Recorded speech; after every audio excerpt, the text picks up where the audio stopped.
Bueno, muy bien, muy buenas noches, ahora sí, siendo las 20:20 en la República Argentina y también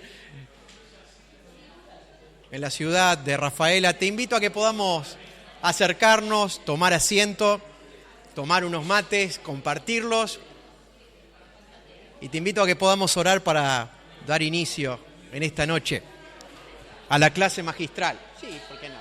Magistral, sí. Bueno, te invito a que cierres tus ojos un ratito y antes de que oremos juntos, ¿cómo te fue hoy en tu relación con el Señor? Hay días y hay días. Lo interesante es que Él nunca cambia, Él siempre está. Prometió estar con nosotros todos los días hasta el final del mundo. Así que tenés este ratito para darle gracias. ¿Por qué te gustaría agradecerle a Dios en esta noche? Dice el Salmo 75, gracias te damos, oh Dios. Te damos gracias porque tu nombre está cerca. Los hombres hablan de tus maravillas. Dice el Salmo 40, 17, aunque yo esté afligido y necesitado, el Señor está pensando en mí. Él es mi ayuda, Él es mi fortaleza. Señor, en esta noche te agradecemos por prestarnos atención, porque cada vez que te llamamos nos atiendes, porque nos supera tu gracia, tu misericordia. Lo que hace que este día tenga valor es todo lo que has invertido en nosotros. Gracias por ayudarnos a reaccionar a tu amor, por dejarnos conocer tu verdad, por darnos acceso a tu presencia, a tu palabra, a tus promesas. Queremos que tu Espíritu Santo, de una manera invisible pero muy real, trabaje en nuestros corazones en esta noche. Atiendas la necesidad de cada uno de nuestros corazones, nos hables de la forma en que te podamos entender, que la exposición de tus palabras nos alumbre, nos haga entender, nos ayude a tomar buenas decisiones, nos haga conocerte más. Es por eso que en esta noche dedicamos este tiempo, te pedimos que lo bendigas a Gustavo, a Adriana, bendecí nuestra concentración, Señor, que a pesar del cansancio, de las cosas vividas, nada nos llame más la atención que tu consejo. Cuida a los que vienen en camino y que en esta noche hagas un despliegue de tu potencia, de tu poder, de tu gloria y de tu amor. Te necesitamos mucho, Señor. Gracias por estar disponible para nosotros. En el nombre poderoso del Señor Jesús. Amén. Dios te bendiga. Recibimos con este fuerte aplauso a un amigo de la casa.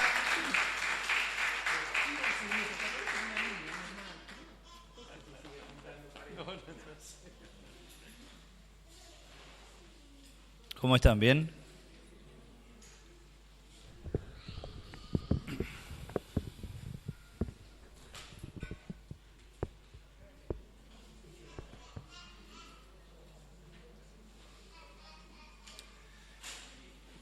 Vamos a comenzar con el apunte número 5. Ustedes lo tienen seguramente, que habla de los nombres de Dios. Y vamos a tomarnos un rato solamente, viendo también que han avanzado los minutos en esta noche. Y yo quería que ustedes tengan esto como para concluir el tema de teología propia. Si bien todos estos temas no están desarrollados exhaustivamente, sino que estamos viendo un panorama, era interesante que ustedes puedan tener por lo menos una reseña acerca de este tema y de su importancia. Ustedes saben que en la cultura hebrea era muy importante o se daba mucho valor a los nombres, porque explicaban o hablaban acerca de la persona. Eso no es, ya lo hemos hablado algunas clases atrás, no es algo que hoy tenga mucho significado para nosotros. Los nombres para nosotros son, los papás ponen a sus hijos nombres por cómo suenan o porque el tío se llamaba así o por el abuelo, no sé. Pero para la cultura de los tiempos bíblicos, los nombres eran muy importantes y eran una expresión o hablaban y revelaban cosas acerca de la persona, ¿no? Y hay algunas cosas interesantes, por ejemplo, cómo Dios se ha dado a conocer. Uno de los principios de interpretación bíblica o hermenéutica que vamos a ver dentro de algunas clases nada más, tienen que ver con que la revelación de Dios ha sido progresiva, ¿no? Lo que nosotros tenemos en nuestras manos, como uno de los medios de revelación especial, eso lo vamos a ver también en la próxima clase, los medios de revelación, la escritura no fue dada de golpe, no fue dada una sola vez, ¿no es cierto? Ha sido la compilación de la revelación que Dios dio de sí mismo, fundamentalmente, a través de los tiempos. Y, por ejemplo, yo recordaba un pasaje ahí cuando, en Génesis 32, Jacob, antes de encontrarse con su hermano Esaú, después de mucho tiempo, ustedes saben todo el conflicto que había existido entre estos dos hermanos desde siempre, ¿no? Y él se encuentra, hay relatos que son un poco sorprendentes en la Biblia, y él se encuentra una noche con un varón con el cual entabla una lucha, pelea, durante toda la noche. Y este Jacob era un tipo bastante terco, ¿no? Y no lo largaba. Y resulta que este varón con el cual él estaba peleando, podríamos denominarlo como una cristofanía, una manifestación del Cristo preencarnado, pero él no lo sabía. Y en un momento, cuando ya se avecinaba el alba, el varón este misterioso dice que lo descoyunta, le toca la pierna y saca de su lugar la pierna. Entonces él dice, déjame, y no te voy a dejar, dice, hasta que me digas quién sos, tu nombre. Dice, ¿por qué me preguntas mi nombre? Y a mí me llamó mucho la atención porque dice, no voy a dejarte hasta que me bendiga. Entonces lo bendice este varón y después él se da cuenta de quién se trataba. Jacob se da cuenta de quién se trataba y de la gravedad del caso, ¿no? Dice, estuve luchando con Dios. Y es un poco figurativo de lo que fue la vida de Jacob, ¿no? Entonces Dios se revela a Jacob, tener un encuentro, eso también como para personas, las experiencias y nuestro encuentro con Dios no es igual para todos. A personas les lleva mucho tiempo y años de su vida y un montón de experiencias y de golpes también en la vida, llegar a darse cuenta de quién es el Dios verdadero y de conocerlo. Eso le pasó a Jacob. Pero me llamaba mucho la atención esa pregunta que el Señor le hace, porque estaba con él. Dice, ¿por qué me preguntas mi nombre? Como que era demasiado para que él en ese momento le manifieste en toda su plenitud quién era. Qué curioso, ¿no? Que a pesar de haber estado en ese momento con él, pero yo no sé si Jacob podría sobrellevar lo que implicaba en ese momento una manifestación o una revelación mayor de Dios de la que él había recibido hasta ese momento. Y yo leía también en el Salmo número 9, un salmo de David, dice, te alabaré, oh Jehová, con todo mi corazón, contaré todas tus maravillas, decía David. Me alegraré y me regocijaré en ti, cantaré a tu nombre, oh Altísimo. Y en el versículo 6 dice, los enemigos han perecido, han quedado desolados para siempre. Y las ciudades que derribaste, su memoria pereció con ellas. Pero Jehová permanecerá para siempre, ha dispuesto su trono para juicio. Acá vemos cómo hay atributos de Dios que se van manifestando, ¿no? Él como juez dice, Él juzgará al mundo con justicia y a los pueblos con rectitud. Versículo 9, Jehová será refugio del pobre, refugio para el tiempo de angustia. Pero fíjense, y esto es muy interesante lo que dice el versículo 10 en relación a esto que estamos hablando. En ti confiarán los que conocen tu nombre, por cuanto tú, oh Jehová, no desamparaste a los que te buscaron. Qué principio tan interesante. Dice, en ti confiarán los que conocen tu nombre. ¿Cómo podemos confiar en un Dios al cual no conocemos? Y por eso la importancia de los nombres a través de los cuales Dios se ha revelado a sí mismo, a nosotros, a su pueblo. ¿Qué principio, no? En ti confiarán los que conocen tu nombre, por cuanto tú, oh Jehová, no desamparaste a los que te buscaron. Este es un principio que se tiene que dar así también en nuestra vida. Nosotros vamos a confiar en Él en la medida que le conozcamos más en profundidad. nuestra fe se fortalece, nuestra fe se establece, se arraiga, crece y se profundiza en la medida que nosotros conozcamos más a este Dios. Y los nombres de Dios son muy significativos, muy importantes. Incluso ustedes van a ver, por ejemplo, en el Salmo 23, el Salmo 23 que lo conocemos tanto, ¿no? Dice, versículo 3, confortará mi alma, me guiará por sendas de justicia por amor de su nombre. Es una expresión que se va repitiendo muchas veces en los salmos, en los libros proféticos también. Por ejemplo, en Ezequiel capítulo 20, estas referencias las pueden anotar, pero no están ahí en los apuntes. 20, versículo 44 dice, por ejemplo, ¿no? Y sabrán que yo soy Jehová, cuando haga con ustedes por amor de mi nombre, no según vuestros caminos malos, ni según vuestras perversas obras, oh casa de Israel, dice Jehová el Señor.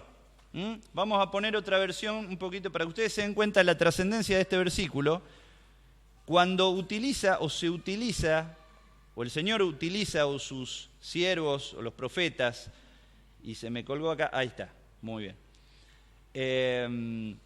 La importancia de esa expresión, cuando habla de su nombre, dice, y sabrás, pueblo de Israel, que yo soy el Señor, cuando haya honrado mi nombre al tratarte con compasión a pesar de tu perversidad. Yo, el Señor soberano, he hablado, dice la nueva traducción viviente. Esa expresión, por amor de mi nombre, por ejemplo, en relación a Él, significa por fidelidad a mi ser. Su nombre expresa acabadamente cuáles son las características de su ser, sus atributos, su personalidad, cómo Él se ha dado a conocer, cómo se ha revelado, ¿no? Vamos a leer ahí el primer párrafo, vamos a avanzar rápido porque hay algunas cosas que podemos ver. Esto yo creo que es muy útil como una referencia, ¿no? Y para nuestra vida devocional va a ser muy interesante si vos podés ahondar y marcar incluso en tu Biblia mucho de esto, porque nos va a iluminar mucho acerca de lo que es el Señor, de su relación, de su carácter. Y fíjense, este versículo de Ezequiel es tan importante porque Él obra no en función de lo que los demás hagan o sean, sino en función de su carácter. Y eso es lo que Él quiere reproducir en nosotros. Nosotros no podemos reaccionar o actuar con las personas, por ejemplo, en base al daño o a lo bueno que ellos nos hayan hecho a nosotros, sino que nosotros, reflejando el carácter y la persona y la presencia de Dios en nuestra vida, tenemos que ser invariables, ¿no es cierto? Amar a todos por igual. No podemos, nuestra vida no está supeditada a cómo los demás son con nosotros, sino a la presencia de Dios en nosotros. En la cultura hebrea, el nombre de una persona no era un mero título, sino una expresión o revelación de su persona. En las Escrituras, y ahí por eso yo quería leer esta parte, porque da varios ejemplos, encontramos varios ejemplos de esto. Abraham significa padre de muchedumbre de gentes. Ahí tenemos en Génesis 17:5, en la confirmación del pacto, el Señor cambia el nombre de Abraham, y este nombre sería significativo y orientativo o indicativo de lo que Dios haría de su descendencia. Jacob significa el que toma por el calcañar o suplantador. Nabal significa tonto, ¿se acuerdan? Ahí está la historia en 1 Samuel 25, cuando David quiso, después de todos los favores que le había hecho a los pastores de Nabal, quiso pedirle un favor y era un tipo tonto, la verdad, ¿no? Bernabé, por ejemplo, significa hijo de consolación. ¿Se acuerdan cómo era el nombre verdadero de Bernabé? José. Pero muchas veces pasa inadvertido, ¿no? O no sabemos, o no lo sabemos, porque Bernabé es el nombre. Fíjense qué fuerte había sido este sobrenombre que le pusieron hijo de consolación, significa que llegó a ser el nombre por el cual todos lo conocían a él, ¿no? Hablaba de su carácter, de su forma de ser. Todos estos nombres reflejan el carácter de los hombres que lo llevaron. De manera similar, el nombre de Dios es inseparable a su persona y es una revelación fiel de Él. Cada nombre de Dios expresa alguna verdad acerca de su carácter y persona. Por ejemplo, ustedes van a ver abajo el nombre Dios en hebreo muchas veces es la palabra El. La palabra El, y fíjense que muchas veces me ocurrió en alguno de estos párrafos que están, la palabrita, si ustedes tienen un resaltado la pueden marcar, es la que está en cursiva, digamos, inclinada. Pero no tiene espacio, no es la palabra Éles. La palabra El es uno de los más antiguos y comunes nombres de Dios, empleados por la gente semítica, o sea, los de esa cultura, en hebreo, en el idioma arameo hebreo. El significado exacto de la palabra es incierto, probablemente denota poder, fuerza, grandeza y majestad. Se emplea 208 veces en las Escrituras, y hay algunos ejemplos. Otra de las palabras traducidas para nosotros como Dios es Eloah, que también es incierto, probablemente comunica la misma idea de la anterior, poder, fuerza, grandeza y majestad. Después tenemos otra de las palabras, fíjense que tanto en el idioma hebreo como en el idioma griego, que son idiomas muy ricos, para nosotros son solamente palabras traducidas como Dios, o nombres traducidos como Dios. Pero para ellos, en este caso, otra de las palabras era Elohim. Y la palabra Elohim es el primer nombre de Dios que aparece en las Escrituras, en Génesis 1:1. Y se emplea más veces con referencia a Dios que cualquier otro nombre en las Escrituras. 2570 veces aparece. Fíjense. Es probablemente la forma plural de Eloah y comunica la misma idea de fuerza y poder. Se traduce de distintas maneras, pero fundamentalmente está refiriéndose a Dios. El hecho de que Elohim es plural es muy importante y tiene dos posibles interpretaciones, el hecho de que sea en plural. Primero, que en los idiomas de esa cultura semítica emplean ellos el plural para comunicar algo que es excepcional o único. Se llama para nosotros plural majestático eso muchas veces. Por ejemplo, un pequeño cuerpo de agua se llama agua, pero un cuerpo inmenso de agua se llama aguas.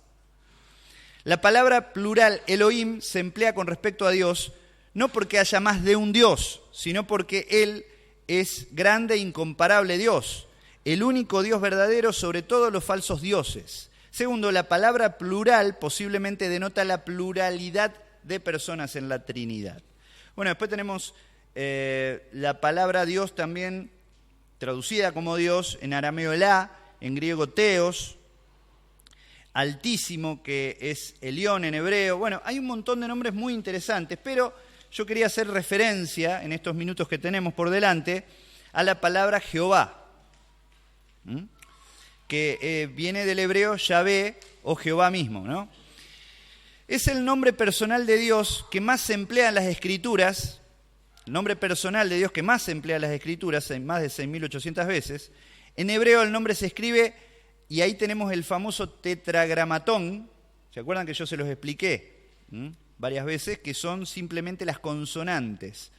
¿Por qué escribían de esa forma el nombre de Dios? Por temor y por reverencia, ¿no? El nombre santo de Dios, los hebreos. Aunque es incierta la verdadera pronunciación de la palabra, es probablemente Yahvé, la gran mayoría de maestros de la Biblia creen que este nombre proviene del verbo hebreo hayag, que es ser. El nombre denota o habla de la eternidad, inmutabilidad y unicidad de Dios. Es importante reconocer que el Señor Jesucristo usó este nombre con respecto a sí mismo, afirmando su divinidad. ¿Se acuerdan cuando Él le dice, antes de que Abraham fuese, en Juan capítulo 8, yo soy? Y todos se enojaron. ¿Y por qué se enojaron? Porque Él está utilizando un nombre que se utilizaba para referirse a Dios, un nombre de Dios. Y este es uno de los nombres que más frecuentemente aparece en la Biblia. Después tenemos, podríamos decir también como una abreviación, Yah, que nosotros tenemos traducido como Jehová, Señor, que es Kurios o Kyrios en griego. Hay una palabra Señor también muy interesante, ustedes lo van a ver al pie de la página 2, y es la palabra déspotes. Denota posesión y señorío absoluto. En su uso más antiguo, déspotes, que para nosotros es déspota, es una palabra muy fea, ¿no? Porque tiene una connotación muy desagradable para nosotros. Era el amo de la casa que reinaba con autoridad absoluta. Con el tiempo el término llegó a denotar a una persona con poder ilimitado y con poder muchas veces en la vida política de un pueblo, pero que era un tirano. Pero podríamos decir que cuando se utiliza esta palabra para hablar del Señor, y ahí tenemos un montón de referencias en el Nuevo Testamento, porque una palabra griega, acuérdense que en el Antiguo Testamento, ¿qué idiomas se utilizaron? Mayormente hebreo y algunas partes en arameo, en algunas profecías como Daniel. Y en el Nuevo Testamento en griego. Entonces, fíjense, cuando es hebreo, entonces quiere decir o arameo, que ahí al costado quiere decir que son nombres que se utilizan en el Antiguo Testamento y en griego en el Nuevo. Pero fíjense, ahí habla del señorío absoluto de Dios. Es una palabra muy interesante. Y cuando nosotros hacemos una referencia, y esto es lo que yo quería detenerme un poquito más, en alguno de los nombres compuestos de Dios, con la palabra Yahvé o Jehová, vemos que muchas veces en el Antiguo Testamento aparecen estos nombres compuestos con Jehová y son muy interesantes y reveladores acerca de su persona. Y cuando uno tiene y toma y considera todas estas cosas, es algo que nos hace tan bien, porque muchas veces estamos atravesando momentos. Hace un momento un hermano me decía, bueno, estoy con algunas luchas y bueno, pero la vida cristiana es así. Muchas veces tenemos que atravesar tiempos de dificultad y de luchas, y bueno, forma parte de la vida cristiana todo esto. Qué bueno es cuando empezamos a profundizar en la palabra y empezamos a descubrir a través de muchos de estos nombres, cómo es el Señor y cómo se manifiesta en medio de nuestras situaciones difíciles. Por ejemplo, Jehová de los ejércitos. Ustedes han leído los Salmos, muchas veces David mayormente es el que utilizaba este nombre, ¿no? Y es el nombre Jehová o Yahvé Sabaoth. Representa a Dios como el omnipotente rey y guerrero, quien reina sobre su pueblo y los protege. Por eso nosotros tenemos que estar tranquilos aún en medio de la adversidad, porque el Señor nos protege. La palabra ejércitos puede referirse a seres angelicales o el cosmos. Muchas veces se habla del ejército de los cielos, ¿no? El sol, las estrellas, las fuerzas de la naturaleza, toda la creación. La idea que comunica es que el Señor reina sobre todos los seres y cosas terrenales, cósmicas o celestiales. Él lleva a cabo su perfecta voluntad y no hay nadie que se le pueda oponer. ¡Qué bárbaro! Este es mi Dios, Jehová de los ejércitos. A ver, yo busqué alguno de los textos. 24:10, por ejemplo. El Salmo 24:10. El salmista pregunta, ¿quién es este Rey de Gloria? El Señor de los ejércitos celestiales. Él es el Rey de Gloria. Él es el Rey de Gloria. Él es el Rey de Gloria, es mi Rey. Jehová de los ejércitos, el poderoso. Jehová el Altísimo. Jehová Elión, o Yahvé Elión. Habla de la soberanía, exaltación y majestad de Yahvé. Dios es el Señor sobre todo y digno de toda adoración y alabanza. Salmo 7:17 dice, alabaré a Jehová conforme a su justicia y cantaré al nombre de Jehová el Altísimo.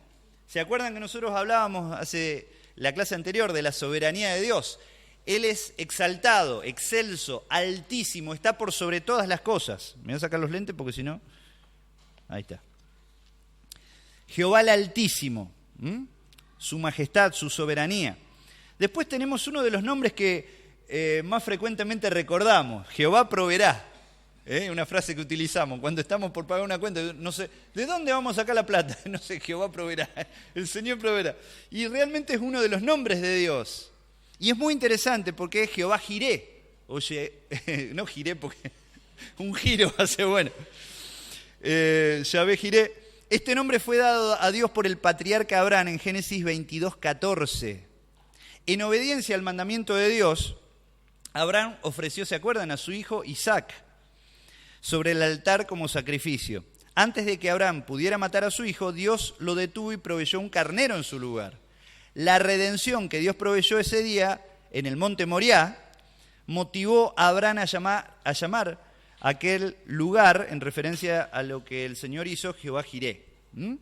Entonces, obviamente después sigue explicando el párrafo, aunque es cierto que el Señor es todopoderoso, Él es dueño de todas las cosas, a veces nosotros relacionamos este nombre lo que tiene que ver con suplir nuestras necesidades, pero esto va mucho más allá, porque Él fue aquel que suplió para nuestra necesidad máxima, que era nuestra necesidad de salvación, ¿no? Nos redimió del pecado. Nosotros merecíamos la muerte por nuestros pecados, sin embargo, Él pagó el precio. Entonces, si Él, como el razonamiento que hace Pablo en Romanos, ¿no? Si Él nos dio la salvación, ¿cómo no nos dará también todas las cosas? Podemos confiar en Él, que Él proveerá aún para aquellas cosas que son tal vez secundarias, pero que son las que a veces nos afligen en el momento, ¿no? El Señor es mi bandera o estandarte, Jehová Nisí. Este nombre fue dado a Dios por Moisés en Éxodo 17:15, después que Dios derrotó al ejército de Amalek.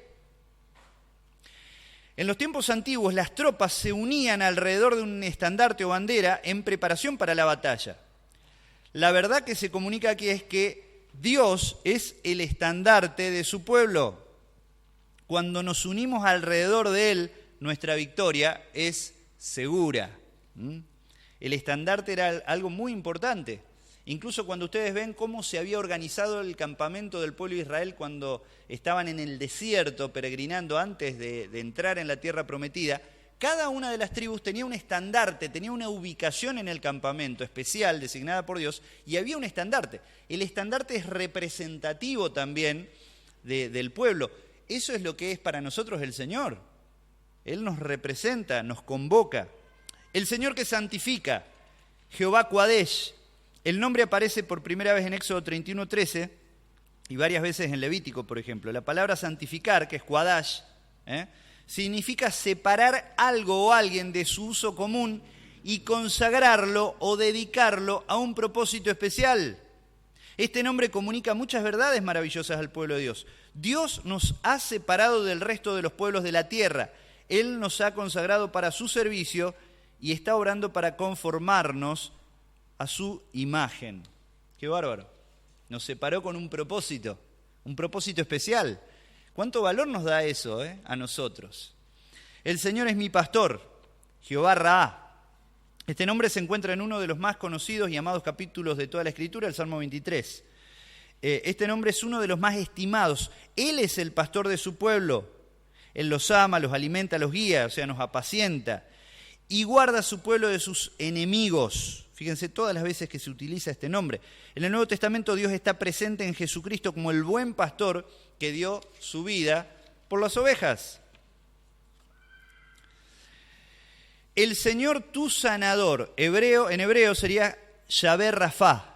Este nombre se encuentra, por ejemplo, en Éxodo 15:26, donde Moisés declara las promesas de Dios a la nación de Israel.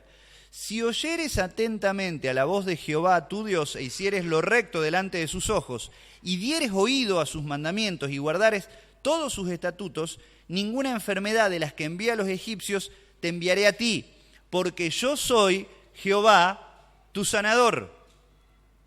Este nombre asegura que podemos confiar en él, en el cuidado soberano, de Dios. Él nos ha sanado de la mortal enfermedad del pecado y es poderoso para sanarnos físicamente, si por medio de tal sanidad su voluntad y gloria pueden ser promovidas. Indudablemente lo trascendente de todo esto, más por supuesto que el Señor se manifiesta y se glorifica sanándonos de las enfermedades físicas, pero por sobre todas las cosas, ¿qué es lo más importante? La sanidad espiritual, la sanidad espiritual que se atribuyó a aquellos que hemos creído. El Señor está aquí, o está presente, Yahvé Samá. El nombre se encuentra en Ezequiel 48:35, donde Dios promete su presencia. Estamos en la página 4. ¿Sí? Está bien. Promete su presencia en la completa restauración de su pueblo en los últimos días. La presencia de Dios siempre ha sido una bendición especial para el pueblo de Dios. Adán caminó con Dios en el Edén antes de su caída de juicio. En Éxodo 33, Moisés pidió que la presencia de Dios acompañe a Israel en su peregrinaje en el desierto. Dios bendijo a su pueblo por medio de llenar el templo con su presencia. La presencia de Dios es algo que infunde aliento a su pueblo. Fíjense qué triste, En el libro de Ezequiel, del profeta Ezequiel, que es muy recomendable leer, en un momento hay una narración, una narración progresiva de cómo la gloria de Dios abandona el templo. La gloria de Dios era la manifestación, la Shekinah, de la presencia de Dios en medio de su pueblo, allí en el templo, ¿no? Y qué triste, fíjense la apostasía o cómo el pueblo se había apartado de Dios a tal grado que cuando se va yendo la gloria de Dios, nadie se percató, nadie percibió que ya Dios no estaba más en el pueblo. Fíjense, en el templo, perdón. Fíjense la dureza del corazón del pueblo. Y cómo parece como que va relatando en cámara lenta cómo va abandonando la Shekinah de Dios el templo, y sin embargo pasa inadvertido esto. Qué tristeza. A veces nosotros, cuando nuestro corazón está engañado, está endurecido por el engaño del pecado, y no nos damos cuenta que no estamos siendo llenos del Espíritu, tal vez. Hemos perdido la sensibilidad espiritual. Eso es una de las peores cosas que nos puede pasar. Entonces, la presencia de Dios es algo que nos tiene que reconfortar, nos tiene que alentar, que tiene que infundir fortaleza interior. El Señor nuestra, justicia nuestra. Yahvé Tsidkenu. El nombre se encuentra en Jeremías 23. En este texto Dios promete que el Mesías salvaría a su pueblo y reinaría sobre ellos con perfecta justicia. Bueno, esto está relatado en Jeremías, también en Ezequiel, profecías mesiánicas, Zacarías especialmente, y cómo el Mesías un día reinará e implantará la verdadera justicia. Nosotros hoy vivimos en tiempos donde se reclama, hoy es un día especial en ese sentido, ¿no? Porque la sociedad está reclamando justicia a sus gobernantes. Y una de las peores cosas es vivir en una sociedad en la que no se disfruta de justicia social, ni de justicia que a través de la cual se juzgue los delitos, por ejemplo. Es una de las cosas más desagradables que nos puede pasar. Ahora, ¿qué alivio será y qué diferente será cuando el Mesías esté reinando y dice que regirá con vara de hierro? Y su justicia será inquebrantable, incorruptible, insobornable, porque es la justicia divina. Muy bien, después hay un montón, pero fíjense que esos nombres compuestos con Jehová, qué interesantes que son. Yo los aliento a que después en sus casas puedan, incluso aquel que le guste marcar la Biblia puede poner al lado, porque te ayuda mucho. Cuando vos estás leyendo y vos tenés esa referencia al costado, ¿cuál es el nombre que aparece ahí? Porque para nosotros aparece Jehová tal vez. Muchas veces aparece Jehová de los ejércitos, qué sé yo. Jehová tu sano, pero a veces aparece Jehová nada más, en el español. Pero qué bueno es cuando vos remarcás ahí y escribís al costado y le haces la aclaración, porque a mí me ha servido tanto eso, ¿viste? En los momentos difíciles, en los momentos donde uno necesita una palabra de aliento o está confundido y tiene que tomar una decisión, y vos encontrás eso, porque el Señor te lo manda, ¿no? Y vos lees ahí y decís, qué bárbaro, cómo eso te anima, te orienta, te fortalece, te da ánimo. Y después, vamos a cortar ahora un momento, vamos a ver que hay un montón de nombres, títulos y que son muy metafóricos también, son representativos de aspectos del carácter de Dios. Hay nombres que reflejan la gloria y majestad de Dios. Muchos estuvimos viendo la clase pasada que estábamos hablando acerca de la soberanía y majestad del Señor. Dios de dioses, Dios de gloria, Dios arriba en los cielos y la tierra, Dios invisible, magnífica gloria, así se lo llama en 2 Pedro 1, 17, majestad en los cielos, el terrible. Nombres que hablan de su eternidad, Dios eterno, anciano de días, yo soy, el que existe por sí mismo, alfa y omega, principio y fin, primero y último. Nombres que hablan de su santidad y justicia, el santo, Dios celoso, Dios de juicio, Dios justo. Impresionante. Los nombres que reflejan poder y soberanía de Dios, creador, artífice y hacedor, poseedor de cielos y tierra, alfarero, poderoso, Dios de toda carne, de toda tierra, Dios sobre todos los reinos de la tierra, Dios fuerte, Dios de los cielos, fuerte, grande y terrible, o temible, dice Nehemías 1. Dios grande, poderoso y terrible, Deuteronomio 10. Dios grande y rey grande sobre todos los dioses, Salmo 95. Rey grande sobre toda la tierra, Dios vivo y rey eterno, rey de los cielos, inmortal, invisible, rey desde tiempo antiguo, rey de toda la tierra, rey de las naciones, rey del cielo, rey de reyes, Señor del cielo, tantos nombres que hablan de su soberanía y poder. Nombres que reflejan el juicio e ira de Dios. Dios celoso, fuego consumidor. Yo me acuerdo cuando leí, hace muchos años, por primera vez Hebreos 12:29, dice que sirvamos a Dios con temor y reverencia porque nuestro Dios es fuego consumidor. Y yo miedo tenía después. Y es cierto. A veces nosotros obramos y procedemos y decidimos en la vida con tanta liviandad, ¿no? Teniendo en cuenta que el Señor es un juez justo y es fuego consumidor. No podemos tomar tan a la ligera su autoridad sobre nuestras vidas. Dios celoso vengador, Dios de retribuciones, guarda de los hombres, juez de toda la tierra. Nombres que reflejan la relación de Dios con su pueblo. Y ahí vemos que Él es el único creador, Dios verdadero, creador, fiel creador, que Él es íntimo con su pueblo. Qué bueno que nos hace cuando nosotros vemos estos nombres, ¿no? Él es Padre, Padre Santo, Padre Justo, Padre de las Luces, Padre Celestial, Abba Padre, como si diríamos papi, un término muy afectivo, está ahí en Romanos 8, Gálatas 4, marido. Bueno, Dios, el Dios que es fiel y ama y perdona a su pueblo, Dios que reina sobre su pueblo, que salva a su pueblo, da seguridad a su pueblo. Que bueno, ahí vos marcás y ponés ahí al lado, Él es la roca, fortaleza de los siglos, al lado de esos textos. Dios pelea por su pueblo, ayuda a su pueblo, sostiene a su pueblo, cuida a su pueblo, y Él es la recompensa de su pueblo. Qué maravilloso, ¿no? Cuando uno empieza a leer y concentrarse y meditar en todos estos textos bíblicos, qué bien que nos hace a nosotros. Porque no solo fortalece nuestra fe, la hace crecer, sino que también Dios nos enseña y nos ilumina mucho respecto de su carácter. Esto sería imposible dar tantos calificativos acerca de cualquier ser creado, ¿no es cierto? Nosotros decíamos en alguna clase atrás que tal vez se pueden, de acuerdo a tus ocupaciones o las funciones que una persona tenga, se pueden dar distintos calificativos. Una persona tal vez como papá puede ser cariñoso, responsable, como trabajador puede ser un cumplidor, como amigo puede ser fiel, qué sé yo, muchos calificativos, pero nunca nadie en la tierra puede tener tantos calificativos como nuestro Dios. Él es único, es distinto, es diferente.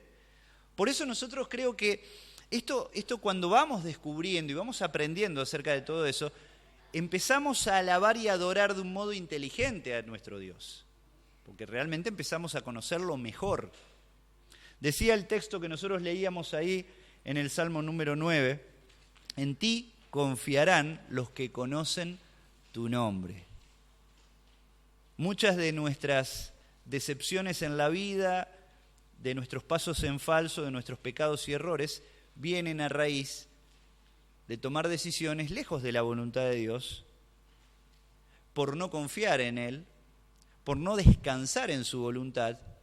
Y qué bueno es que nosotros nos enfoquemos apropiadamente en un Dios que conozcamos, en un Dios en el cual nosotros que vayamos definiendo y vayamos desarrollando un concepto más acabado de su persona. Es algo que nos llevará toda la vida. Lo vamos a conocer y lo vamos a ver un día a Él cuando estemos en su presencia. Pero mientras tanto, ¿por qué no invertir tiempo conociéndolo cada vez más? Vamos a parar 5 minutitos y vamos a arrancar con el tema. Quería dedicar por lo menos 40 minutos a esto que me parece que es muy interesante. Es un material muy bueno para que uno lo tenga de consulta. Pero vamos a arrancar en minutos nada más con bibliología, que esto sí nos va a llevar a algunas clases más.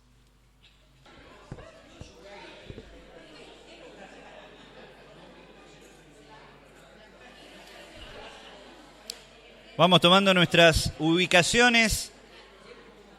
Tenemos media horita más, vamos a tratar de aprovecharla.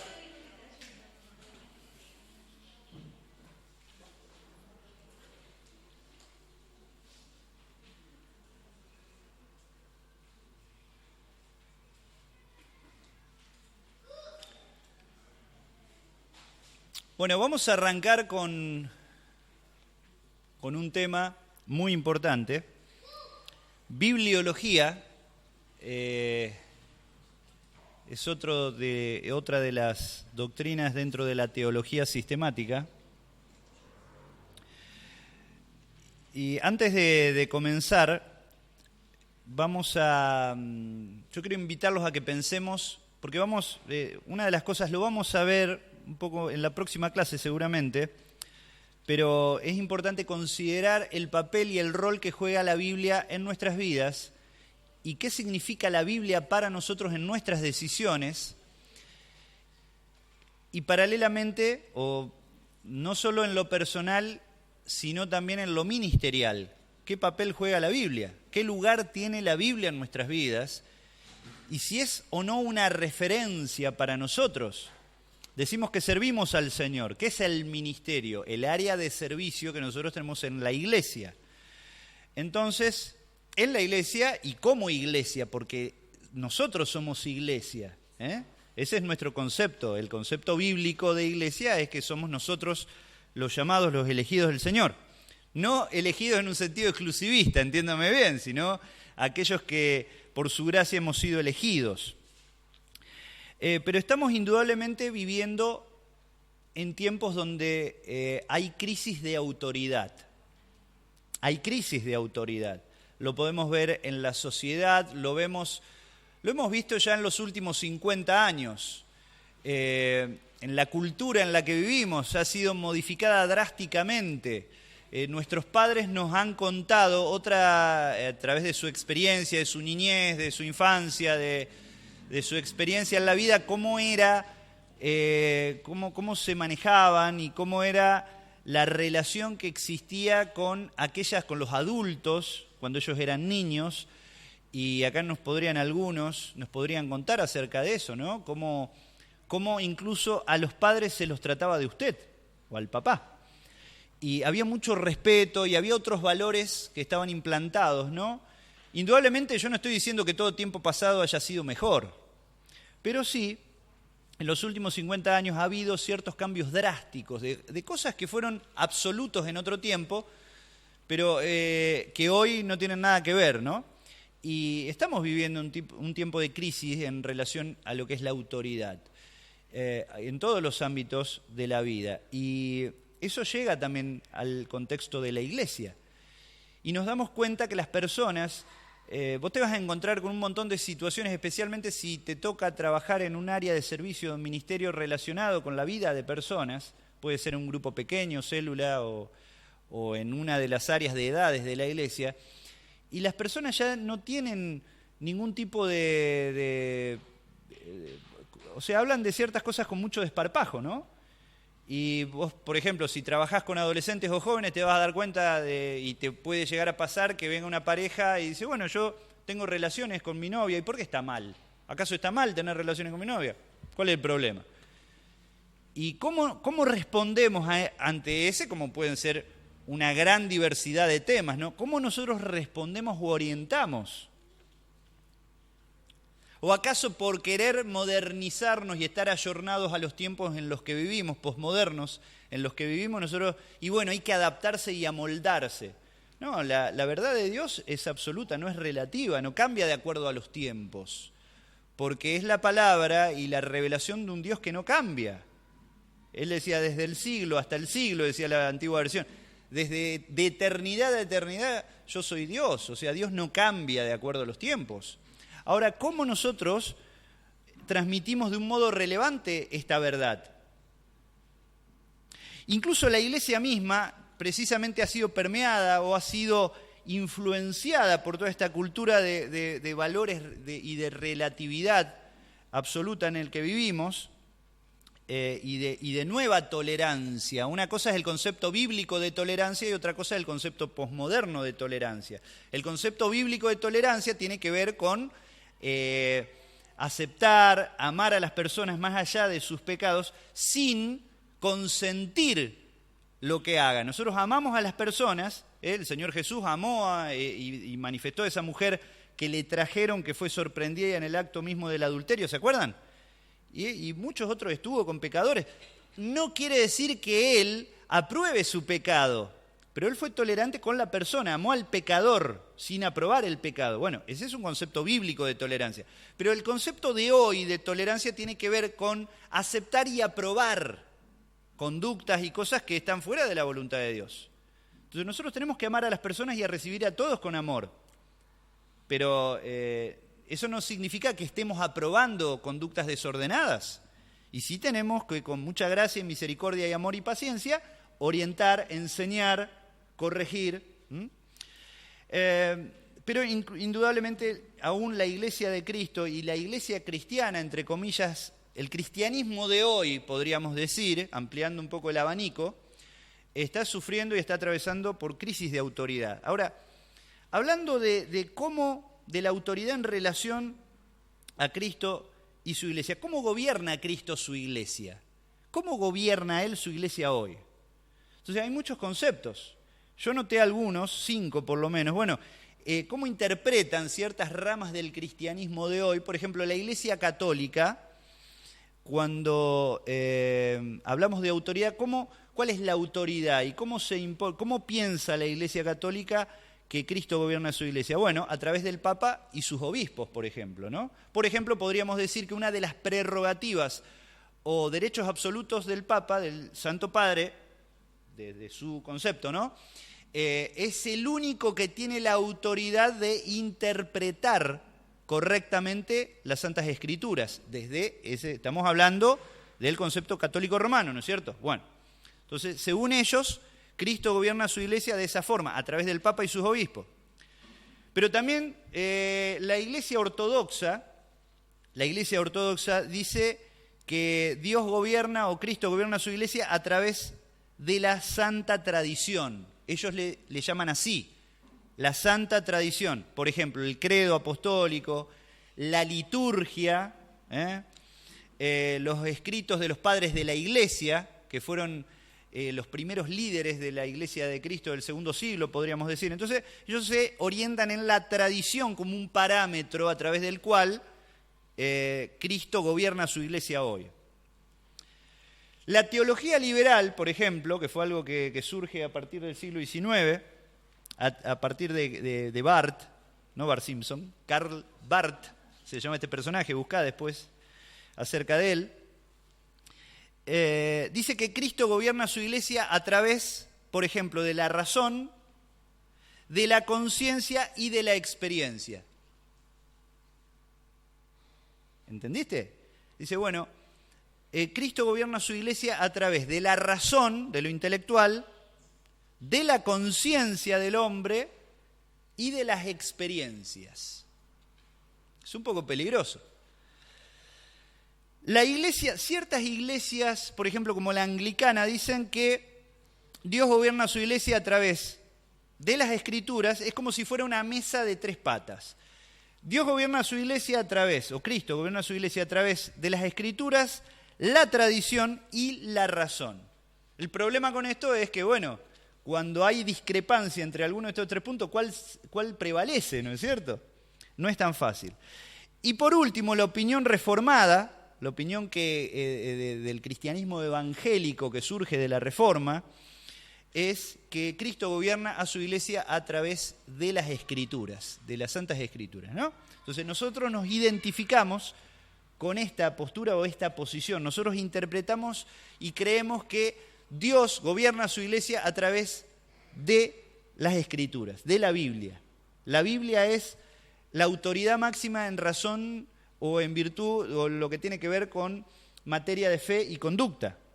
Y yo quiero hacer una cita de lo que dice John Stott, el teólogo ya, como decían antiguamente, en la patria celestial, ¿viste? Bueno, ya que el Señor se llevó, ya muy viejito, John Stott en el año 2011, pero fue una de las personas que más luz trajo, más utilizada por el Señor en el siglo XX, y él dijo, la Escritura es el decreto real por medio del cual el Rey Jesucristo gobierna a su iglesia. A mí me gustó mucho este concepto. Si querés toma nota, no está ahí. No está. La Escritura es el decreto real, Escritura con mayúscula porque es la Biblia, ¿no? La Escritura es el decreto real por medio del cual el Rey Jesucristo gobierna a su iglesia. Lo vamos a repetir porque no está en el PowerPoint. Yo no lo puse en el PowerPoint. La Escritura es el decreto real y medio por el cual el Rey Jesucristo, nuestro Rey Jesucristo, gobierna a su iglesia. Esto es algo muy absoluto. ¿Se acuerdan cuando hablábamos de la soberanía de Dios en la clase pasada? Hay una naturaleza humana que se resiste ante la autoridad de Dios. Bueno, la Escritura es el medio de revelación que el Señor nos ha dejado para que nosotros nos conduzcamos de acuerdo a lo que Él quiere para nosotros. Esto nos habla de que la autoridad suprema sobre la tradición y sobre la razón es la Escritura. Todo lo otro es muy relativo. Podríamos decir que es subjetivo. Solamente la Escritura, solamente la Biblia es algo que es de valor absoluto y que es objetivo, no subjetivo. Lo subjetivo tiene que ver con el valor que le demos a la experiencia, al pensamiento. Entonces, no estamos minimizándolo, pero sí que todo se debe ajustar o ponerse bajo la autoridad de la Escritura. Todo aquello que no condiga con la Escritura no es correcto. Muchos de los errores que se cometen en la Iglesia de Cristo hoy, muchos de los errores que se cometen, y excesos aún, y manipulación de las personas, tienen que ver con ignorar la Escritura. Porque si nosotros conociéramos más de la Biblia, estaríamos conduciéndonos y estaríamos obrando como Iglesia de Cristo de acuerdo a lo que Dios quiere, ¿no es cierto? Entonces, esto es muy importante. Yo simplemente quería dar esa introducción para que entendamos cuál es la trascendencia que para nosotros tiene que tener la Escritura en todos los órdenes de la vida, en mi vida personal, en mi vida privada, en mi vida familiar, en mi conducta delante de los que me conocen, en el contexto de la iglesia también. Pablo le decía a Timoteo, yo te escribo esto para que sepas cómo debes conducirte en la casa de Dios, o sea, en el contexto de la iglesia de Cristo, para que nosotros sepamos cómo tenemos que conducirnos en la vida. Necesitamos tener la Escritura como referencia. Y ahí vamos a ver un montón de versículos que lo vamos a ver en breve, nada más del poder y del valor y de la incidencia transformadora que la Escritura tiene que tener en nuestra vida. Pablo le decía a Timoteo, procura presentarte a Dios, ¿cómo? Aprobado, como obrero que no tiene de qué avergonzarse, que usa bien la palabra de verdad. Yo no sé si alguna vez lo dije, ya viste, cuando uno habla en distintos lugares ya no sabes si es capaz que estoy diciendo lo mismo. Otro día le iba a contar una anécdota, que no me pasó a mí, le pasó a un pastor amigo, repitiendo un mensaje que había dado el día anterior a los mismos, ¿viste? Un desastre. Bueno, pero ustedes saben que esa palabra, si vamos a versiones más antiguas, dice que como obrero que no tiene de qué avergonzarse, que traza bien la palabra de verdad. Y ahí la palabra traza, ¿viste? Ya es como que se te va complicando porque ya pierde un poco el sentido para nosotros. ¿Y por qué traza? Y literalmente quiere decir corta. ¿Y por qué corta? ¿Que voy a venir con una tijera y me voy a empezar a cortar la Biblia? No. El oficio de Pablo era fabricar tiendas. Era un oficio redituable en su tiempo, hacer carpas. ¿Y las carpas con qué se hacían? Con cueros curtidos de animales. No había los materiales que existen hoy en día sintéticos. Entonces, ellos tenían, los que fabricaban tiendas, tenían moldes. Las hermanas que tienen algunos años van a recordar que antes venían los moldes para hacer los figurines, bueno, para hacer los vestidos y todas esas cosas. Yo me acuerdo que era chico y venía mi abuela y abría la revista Para Ti, La Vosotras, qué sé yo, esa revista. Y habría unos moldes adentro y eran todos, parecían como planos que se superponían. Vos no entendías nada porque eran todas diferentes, ¿no? Eran moldes eso, para un vestido, para una camisa, qué sé yo. Bueno, los que hacían tiendas tenían esos moldes. Entonces ellos, con mucho cuidado, tenían que trazar y cortar ese cuero. Si se equivocaban cortando el cuero, no servía más el cuero. O por lo menos le servía para otra parte. Pero se arruinaba esa piel, era muy costoso. Entonces había que saber cómo cortar y trazar. Trazar y cortar, perdón. correctamente, cortar correctamente, para que todo tome forma después, cuando arme la carpa, ¿no? Entonces, esa es la idea de lo que le estaba transmitiendo Pablo. Timoteo, tenés que saber cortar correctamente, eso habla de discernimiento, saber decidir correctamente, saber aplicar la verdad de Dios a situaciones prácticas de la vida. Saber utilizar, saber aplicar el juicio correcto en el momento justo. Y eso es lo que nosotros necesitamos en la vida. Por eso es tan importante la Biblia. Bueno, arrancamos ahí y tenemos ahí algunos conceptos. Cuando hablamos de bibliología, es una de las doctrinas de la teología sistemática que se dedica al estudio de la Biblia. Es una palabra compuesta, ustedes la tienen acá, ¿no? La palabra Biblia proviene del griego biblos, que significa libros literalmente. Y logos, que viene de discurso, palabras, discurso, o sea, discurso o doctrina de las Sagradas Escrituras, en este caso. Podríamos decir que la Biblia se trata de una colección de libros, es una biblioteca. Ustedes, fíjense, ustedes fueron afortunados porque yo tengo en blanco y negro el último dibujito. Mi intención no era que salgan colores, pero bueno, vino a todo color. Qué bárbaro, che. Y ustedes van a ver que la Biblia está compuesta por 66 libros, 39 componen el Antiguo Testamento y 27 el Nuevo. Vamos a ver la estructura más adelante, pero van a ver entonces que tenés una biblioteca en tus manos. Tiene un valor impresionante esto, ¿no? La bibliología se ocupa de la doctrina de las Sagradas Escrituras. Hay una revelación, vemos ahí en el apunte, que Dios se revela a sí mismo, hablando con misericordia y ternura, revelando su plan maravilloso que ha ideado desde antes de la creación del mundo. Si vos pudieras explicar en pocas palabras de qué se trata la Biblia, ¿qué dirías? ¿De qué habla la Biblia? ¿Nunca te preguntó alguien, algún amigo, algún familiar? Che, ¿y vos que estás todo el día leyendo la Biblia? Porque es como todo el día. No sé si está todo el día, ojalá tuviéramos todo el día. Vos que estás todo el día, ¿de qué habla la Biblia? ¿Nunca te preguntaron eso? Y te dejaron ahí. ¿Cómo? Bien, muy bien. Ahí está. Del plan de Dios para nuestra vida. Muy bien, Carlito, ¿qué dijiste? La historia de Dios. ¿Qué más? ¿Cómo? Como Dios se revela a la humanidad. Muy bien. Sí. Sí, de la personalidad de Dios, de cómo es Dios. ¿Sí? Bueno, pero ustedes son re inteligentes, ¿no? Pero, yo me acuerdo de uno que le dije, ¿de qué habla la Biblia? Y no sé, habla de muchas cosas. Quería zafar, ¿viste? Muchas historias. Sí, te cuento un montón de cosas, pero básicamente tiene que ver un poco, si reunimos todos los conceptos que ustedes tiraron, habla precisamente, podríamos decir que, ¿viste que vos vas al cine? Yo miro así porque yo no sé si estoy diciendo lo mismo que dije hace poco. Vos vas al cine, un déjà vu tengo, ¿viste?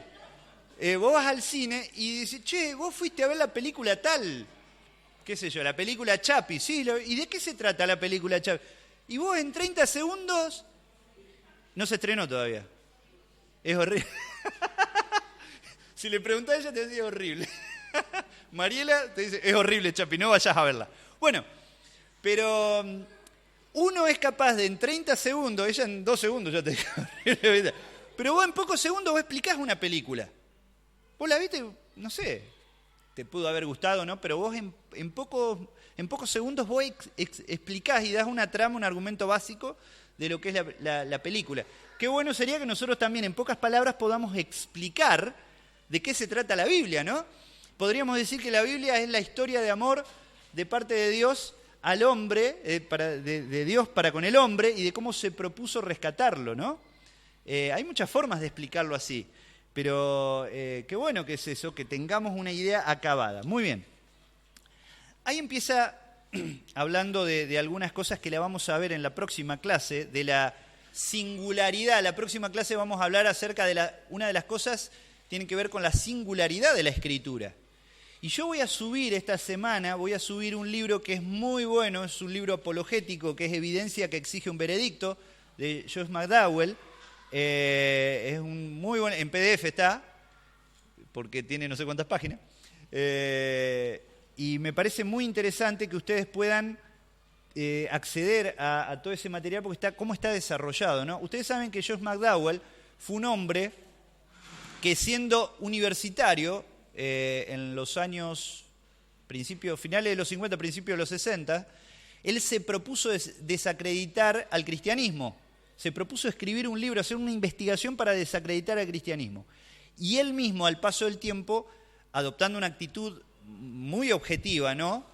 Porque estaba fastidiado por los cristianos. Él no creía en que los cristianos fueran felices realmente, creía que todo era trucho, ¿no? Entonces estaba enojado y él quiso desacreditar el cristianismo y principalmente a Cristo. Y ahí le fue mal. Porque él mismo termina reconociendo la figura de Jesucristo como ser histórico, la resurrección de Jesucristo como un hecho sin precedentes dentro de la historia, estudiando durante muchísimo tiempo el tipo, y se convierte a Cristo. Entonces él tiene una mente muy analítica y científica para exponer verdades que defienden la fe cristiana ahora, ¿no? Vamos a ver acerca de la singularidad de la Biblia, de cómo fue escrita en un periodo de 1600 años por personas, prácticamente 40 autores de distintas nacionalidades, culturas, oficios, experiencias, impresionante, ¿no?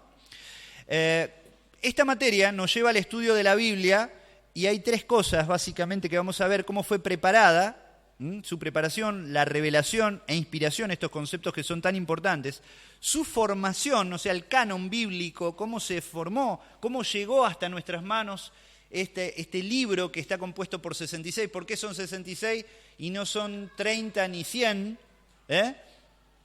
¿Por qué? Y su interpretación, vamos a ver al final algunos principios de interpretación bíblica. Pero para que nosotros nos demos cuenta de la dimensión de su palabra, vamos a ver algunos versículos. La Biblia es de Dios que ha hablado en la historia y por eso él dice, por ejemplo, en Hebreos 4:12, ahí tenemos algunos versículos que ustedes van a poder ver y seguirme en la pantalla, que la palabra de Dios es viva y eficaz. Fíjense lo que la Biblia dice acerca de sí misma. Es viva y eficaz y más cortante que toda espada de dos filos y penetra, fíjense, hasta partir el alma y el espíritu, hasta lo más profundo del ser. Las coyunturas y tuétanos. ¿Qué es el tuétano? Es lo más profundo del hueso, el interior del hueso. Y discierne, o sea, separa los pensamientos y las intenciones del corazón. ¡Qué bárbaro! Es como una espada que entra hasta lo más profundo de nuestro ser. Eso dice este versículo. Después el Salmo 19 dice, la ley de Jehová es perfecta que convierte el alma. Vos no podés cambiarle la cabeza ni el corazón a nadie. Solamente Dios a través de su palabra lo puede hacer. El testimonio de Jehová es fiel que hace sabio al sencillo. Versículo 8. Los mandamientos de Jehová son rectos que alegran el corazón. El precepto de Jehová es puro que alumbra los ojos. Salmo 119. Ustedes saben que el Salmo 19 podríamos decir que es un resumen del Salmo 119, que es el capítulo más largo de toda la Biblia. Pero el Salmo 19 es magistral. Como en tan pocas palabras, y se utilizan un montón de términos que son sinónimos para referirse a la palabra de Dios, es tan profundo. El Salmo 119:9 dice, ¿con qué limpiará el joven su camino? Con guardar tu palabra. Es una pregunta retórica, ¿no? Una pregunta que se responde a sí misma. Versículo 130. La exposición de tus palabras alumbra, hace entender a los simples. O sea, aún a las personas más limitadas puede iluminar. La exposición de tus palabras alumbra. 2 Timoteo 3:15. Pablo le decía a Timoteo, desde la niñez has sabido las sagradas escrituras, las cuales te pueden hacer sabio para la salvación por la fe que es en Cristo Jesús. ¿Ustedes saben quién fue la máxima o la principal influencia en la vida de Timoteo? Nosotros vamos a decir Pablo. La mamá, su mamá y su abuela. ¿Se acuerdan cómo se llamaba la mamá? Eunice, y la abuela, Loida. Ellas desde chiquitos lo instruyeron en el camino del Señor. Fíjense el valor que tiene para nuestros hijos. ¿Nosotros queremos que nuestros hijos no cometan nuestros errores cuando crezcan? ¿Que ellos se manejen en la vida de otra forma? Enseñémosles en la verdad de Dios desde chiquitos. Dice, toda escritura, y después el versículo que sigue es trascendente, lo vamos a analizar en la próxima clase. Toda escritura es inspirada por Dios y útil para enseñar, para redarguir. ¿Qué es redarguir? Amonestar, llamar la atención. Cuando alguien te advierte que estás cometiendo un error, eso hace la escritura. Cuando vos lees, ahí te das cuenta, muchas veces, muchos de nosotros nos hemos dado cuenta de errores que estamos cometiendo. Decir, me estoy equivocando, estoy haciendo mal. La Biblia, Dios a través de su palabra te habla. Enseñar, redarguir, corregir, te enseña cómo volver al camino. Instruir en justicia, te enseña a su vez cómo no volver a desviarte, a fin de que el hombre de Dios, el hombre y la mujer de Dios, sean perfectos. Y ahí la palabra es maduro, equipado, eso significa la palabra perfecto. Enteramente preparado para toda buena obra. ¡Qué bárbaro! Toda escritura, y ahí está con mayúscula, es inspirada por Dios. Vamos a ver el concepto de inspiración. ¿A qué se refiere la Biblia con este término? Segunda carta del apóstol Pedro, capítulo 1, verso 20, dice, entendiendo primero esto, que ninguna profecía de la Escritura es de interpretación privada. Hoy en día hay una crisis de conceptos y dentro del cristianismo mismo, donde muchos se levantan y se autoproclaman como profetas, y diciendo el Señor me reveló esto, y parece como que la Biblia entonces se sigue escribiendo hoy en día. Ya tenemos toda la revelación de Dios, y muchos errores se cometen por ignorancia.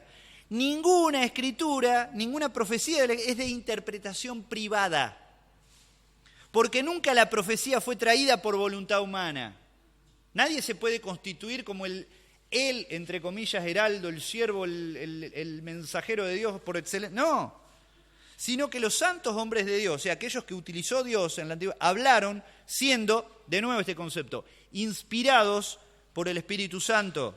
Una operación sobrenatural de parte de Dios. Algo maravilloso, ¿no? La Biblia es sobrenatural, la Biblia es una palabra que es viva, ningún otro libro tiene todas estas virtudes. Hay obras magníficas de la literatura humana, hay obras que son de tanto valor. Vos podés leer El Quijote de la Mancha, podés leer Shakespeare, vos podés leer un montón de cosas, pero nada se compara al valor y a la influencia que puede producir la palabra de Dios. Nada se compara a la Escritura, nada se compara al libro de Dios. Por eso hay una frase que tenemos que recordar siempre: para ser salvo, cree la Biblia. Para ser sabio, lee la Biblia. Para ser santo, vive la Biblia. Es una buena frase, ¿no? Para recordarla y tenerla atesorada. La autoridad de la Biblia, y vamos terminando, ¿no? Hay algunas, vamos a retomar en la próxima clase, ya terminamos. Precisamente vamos a afirmar lo que yo comenzaba hablando hoy, ¿no? Cuando hablamos de la autoridad de la Biblia, estamos refiriéndonos al hecho de que todas las palabras de la Biblia son palabras de Dios, de una manera tal que no creer o desobedecer alguna de ellas es no creer o desobedecer a Dios. Este es un concepto muy importante, porque el neoliberalismo que tiene una gran influencia en el cristianismo de hoy dice no, que la Biblia contiene conceptos inspirados por parte de Dios. Cuidado. Este concepto es mucho más absoluto. Todas las palabras de la Biblia son palabras de Dios de tal manera que desobedecer a esa palabra es desobedecer a Dios directamente. Y vamos a hablar de algunos conceptos que hablan y que afirman la autoridad de la Biblia, que la Biblia habla de esto, afirma esto acerca de sí misma, que también nos convencemos de esta verdad al profundizar y meditar en la Escritura, de esta verdad que es la autoridad máxima de parte de Dios. Hay un montón de evidencias que también nos van a ayudar a afirmar este concepto y que las palabras en sí mismas dan testimonio de esta verdad. Eso lo vamos a ver la clase que viene. Bueno, lo último tenemos ahí la estructura de la Biblia que está muy buena. Yo no sé si todos saben todos los libros de la Biblia de memoria, pero sería muy interesante que lo puedan memorizar, porque es importante para lo que es la mecánica de búsqueda, ¿no? Yo me acuerdo que cuando me aprendí en esos concursos bíblicos del grupo de preadolescentes, cuando iba a la iglesia, de chiquito, y nos memorizábamos, ¿te acordás, Henry? Bueno, uno memorizaba, se hacían esos concursos de memorización y entonces vos te aprendías todos los libros, primero el Pentateuco, los primeros 5 libros de la Biblia, después los libros históricos, había algunos nombres rarísimos que no sabíamos qué es lo que quería decir, pero vos te lo... Y eso, yo me acuerdo que aún en los años que estuve lejos del Señor, nunca me olvidé. Mirá vos, había cosas que yo nunca me las olvidé porque las aprendí de chico. Y nunca me olvidé, una de las cosas que no me había olvidado es de memoria todos los libros de la Biblia. Y eso fue tan útil para mí, ¿no? Fue algo tan importante para saber cómo manejar la Biblia y cómo manejarme dentro de la Biblia. Así que te puede servir para memorizar y para aprenderte todos los libros de la Biblia. Vamos a terminar, ¿qué les parece si terminamos orando, agradeciendo al Señor? Yo sé, estamos recansados, yo más que todos. Yo digo, qué tedioso que debe ser escucharme a mí a esta hora. Digo, debe ser una de las peores cosas que le puede pasar a alguien. Pero el Señor es tan bueno y tan misericordioso que, a pesar de nuestras limitaciones, siempre nos ilumina y nos ayuda a enfocarnos en cosas que son muy trascendentes para nuestra vida. Al principio hablábamos de cuánto valor tienen sus nombres, o los nombres a través de los cuales Él se ha revelado a nosotros para que lo adoremos y lo conozcamos mejor. Y gracias a Dios porque no nos dejó solos, porque nos dejó su palabra. Tenemos al Espíritu Santo, que es el principal intérprete y quien nos enseña a nosotros y nos ilumina para poder comprender la Biblia, nos enseña y aplica la palabra de Dios a nuestra vida. Pero gracias a Dios por su palabra. Qué bueno es tener este GPS que nos ayuda a guiarnos en la vida. Vamos a orar.